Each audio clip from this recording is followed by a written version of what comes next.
Here's another question that came in. How can I live the good life without worrying about expenses? Now, I come and see this alongside of, what steps do I need to take to have more cash in the business? Now, here's the challenge with this one.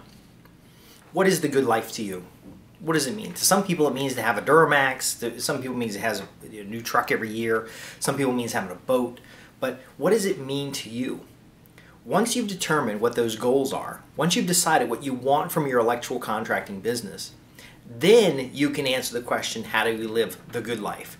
To me, I live in a rural area. I don't need to make a lot of money to enjoy my life. Now, I do make good money, and I know a lot of other folks that live in rural areas to make good money. But what is good money to you? I like to be able to send my kid to private school. I like to be able to do the activities that I want to do. Like, for example, I'm screwing around with this podcast, which is kind of fun. Oh, can't be too close, can't be too far.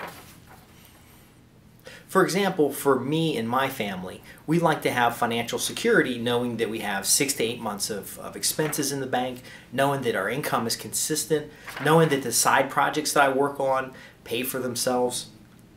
And if you want to know what steps you need to take, it really is that come to Jesus moment where you get focused on what it is that you really, truly want from your business. Now, a lot of folks that started electrical contracting businesses, they ended up creating their own job. To be honest, some of them were technicians for somebody else. They didn't think the boss was doing it right. They figured they could do better. They opened their own business, and next thing you know, they own a company. They got 5 or 10 guys. Maybe they're breaking $1 million. Most all the clients that I work with are breaking $1 million, $5 million, $10 million. But there's a time when they look back and they say, look, I'm busting my ass every goddamn day. I'm pushing it out. I'm making it happen. And what do I got to show for it? And I'll tell you a story about a guy, and I got the stories in more detail on the website, but a guy was telling me, he's from the Hampton Roads area, and he's telling me about this boat that he wants. Man, he's just all about this boat. He wants me to look at his numbers and determine if he can buy this boat. So we get a little more details about it, and he goes away. So we talked about what he can do, cash flow, focus on cash flow instead of profits, focus on cash flow instead of top line, profitable customers, those types of things. We talk about it, he goes off. I run into him, I say, man, how did things turn out with that boat? He tells me this story. He'd been dreaming about the boat. He'd been thinking about the boat. It was about a year before I ran into him again and asked the specific question. Dreaming about the boat, finally he decided it wasn't worth getting the boat. His numbers weren't right. He couldn't make them right. He talked with the CPA. It just wasn't going to work out as far as getting a boat. So he decided to do one thing, because his wife was really on board with this boat.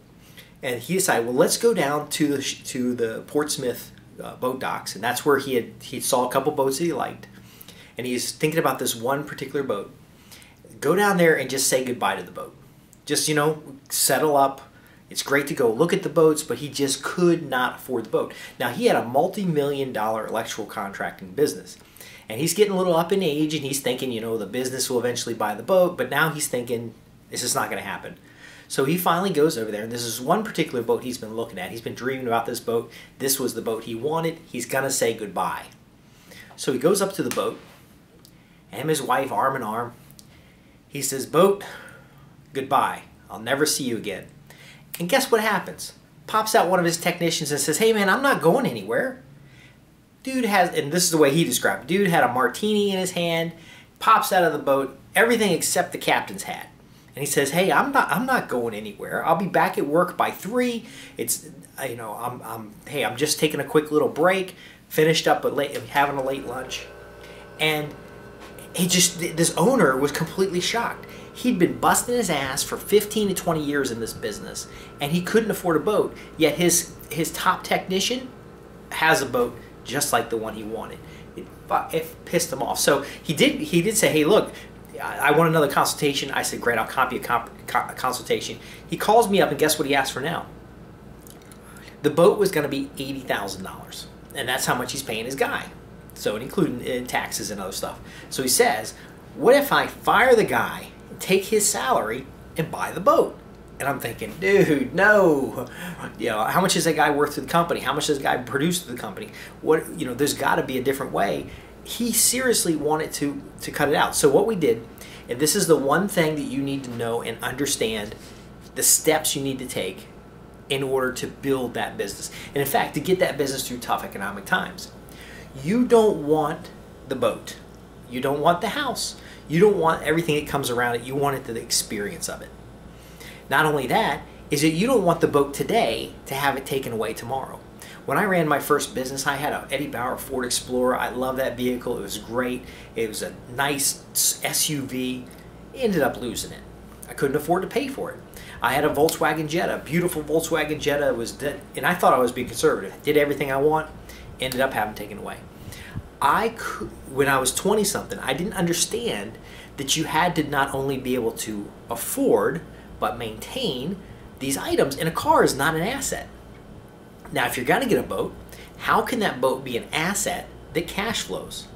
And he's thinking about it. I was talking with him. I said, look, dude, assets that cash flow, that's what you need. Are there anywhere in your business where you could buy an asset that would pay you for the privilege of owning it? And he thought about it. And he thought about it. It wasn't his trucks. It wasn't his toys. It wasn't even his retirement account. It was the building that he was in. For the third time, his rent had gone up for the building. And then he noticed the building next door was for sale. Now, the building next door is much larger than the building that he's in, but he did the calculations. He could buy a larger building for less than he was renting this building. So he calculated the build out, but he didn't need a large building. In fact, this building was 3 times larger than what he believed he needed for his business. What did he do? Well, he went out on a limb. The industrial park that he was in had a lot of good turnover, but it was mostly rent. He buys the bigger building, leases out 2 parts of the building. So he divided the building. He buys the building out, takes a third for his space, and gave him a little bit of extra space for future. Takes another third of the space and rented it out, and takes the last third of the space and rented it out. Now, what did that do for him? Those 2 parts paid for his rent. So let's say his rent was $3,000 a month. He's now spending $3,000 a month to own a building, and he's getting back $1,500 in rent from 2 people. So essentially, he gets the building for free. Now, let me share something with you. Would that technician know how to do that? Would that technician who might be struggling to make those boat payments be able to have that kind of opportunity? See, if you're building assets that cash flow, you're positioning yourself in an organization to have multiple streams of income. See, that technician only had 1 stream of income. And I'm not saying you should or should not fire the individual. In fact, I wouldn't fire the individual as long as they're paying. And you'll have to forgive me, but my Subjugate Your Competitors program is about specifically capturing resources and having those resources work on your behalf, basically converting the resource to an asset that cash flows. That technician was an asset that cash flowed for this business owner. Now, I said, well, look, you got this building now and you're paying for everything. And I checked with him and everything was going smooth. It was going great. He didn't mind being a landlord. I said, look, how many more of those technicians can you find that would cash flow? He said, well, I don't know. Because obviously, if you get rid of this technician, you're going to have to get somebody else to replace him. But what if for every technician you had, you produce a certain amount of money? What if for every truck you had on the street, you produce a certain amount of money?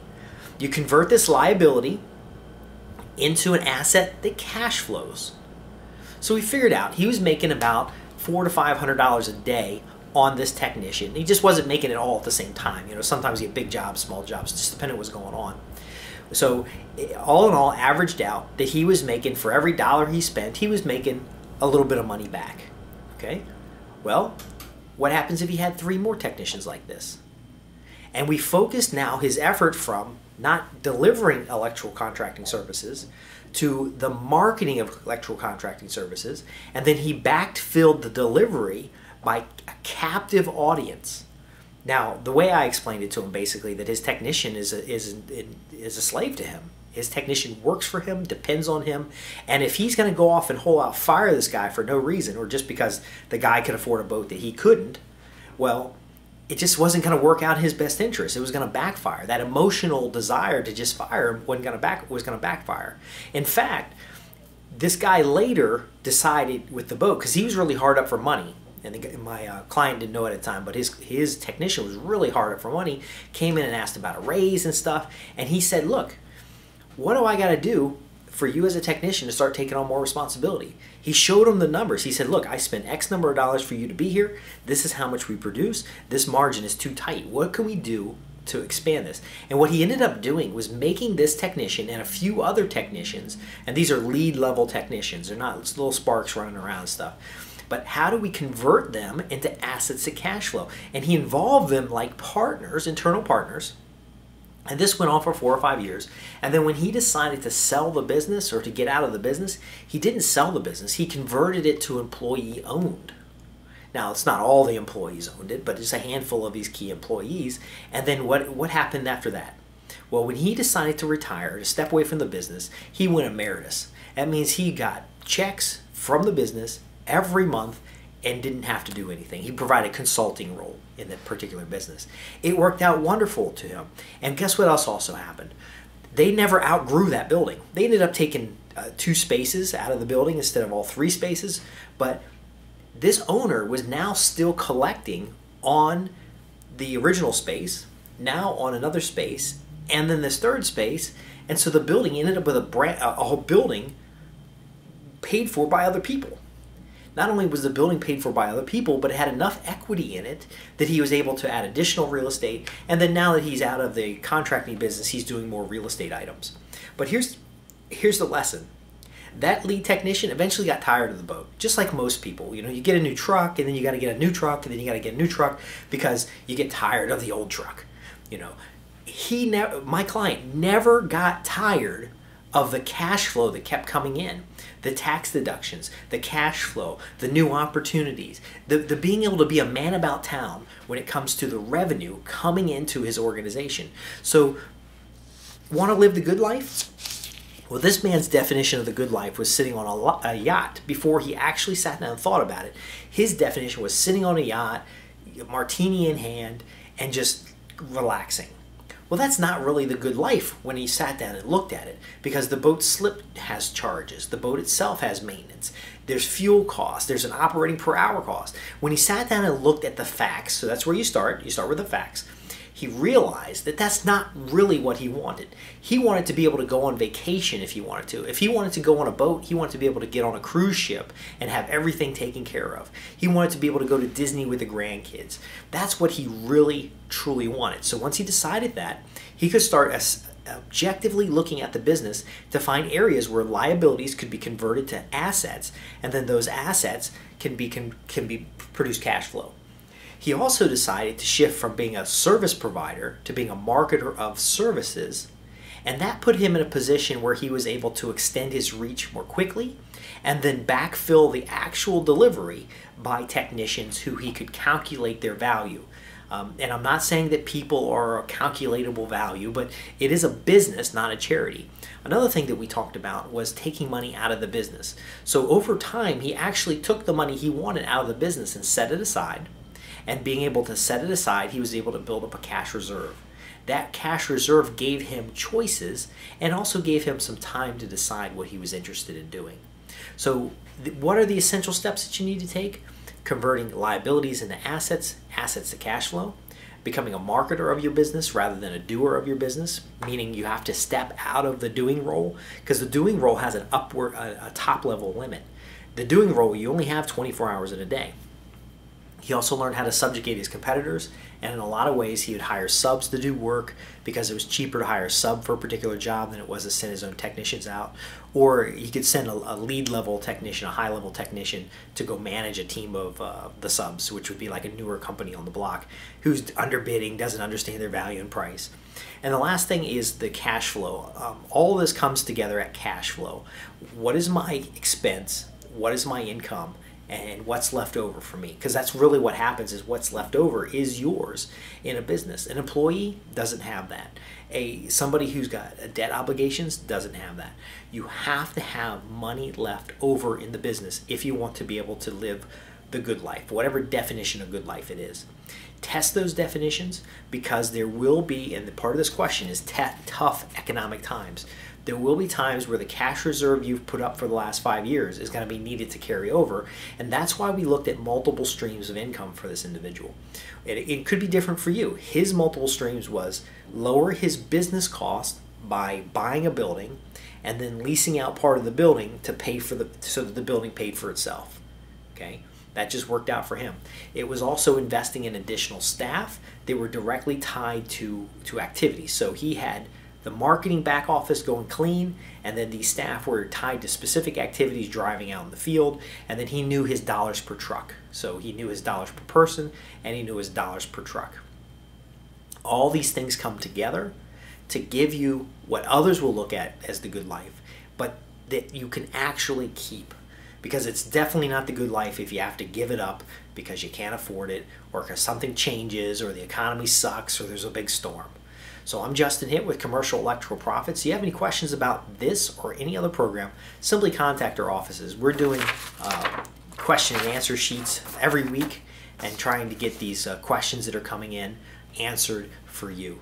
I'm looking forward to hearing your success stories. I'm looking forward to hearing about your challenges, and I'm looking forward to delivering solutions that you can implement to create and keep profitable customers and turn every business relationship into profits guaranteed.